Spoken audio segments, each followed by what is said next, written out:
But the U.S. government is also considering imposing new COVID-19 measures on travelers entering the U.S. from China. Officials said yesterday, citing concerns over virus-related data released by the Chinese government. Now, this comes after the Chinese government has taken even more steps to try and move away from its zero COVID policy, really redacting and just retracting some of the measures that they had put in place, everything from testing when you go into certain facilities or even if you're a traveler entering into its regions. And one of the kind of moves that I've been tracking here this morning is from a company that has a lot to gain if things really do continue to reopen in China as it relates to some of the travel that can take place from China to other jurisdictions to and from, really. And that's Carnival. You look at some of the cruise line operators, Carnival Cruise Line moving higher this morning, and that's after they had talked about what their goal would be if they did see a swift move. They talked about this in their business update call, actually,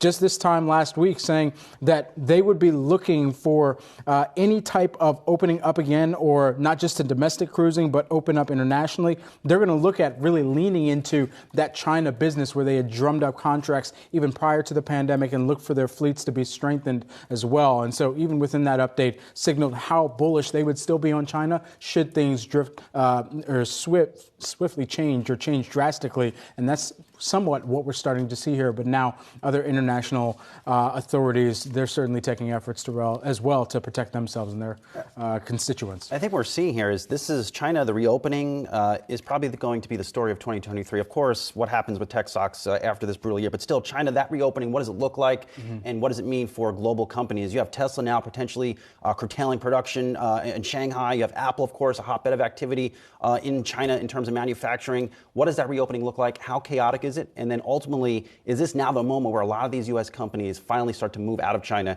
and just go somewhere else? It is chaotic. We're already seeing that it's chaotic, right? Even though the nation is saying that they have enough hospital beds for everyone, regionally, it's very patchy. In some areas, there's a lot of trouble. And this statistic really was eye-popping to me this morning that I read. The country itself, China itself, is saying there were fewer than 4,500 new cases on Monday.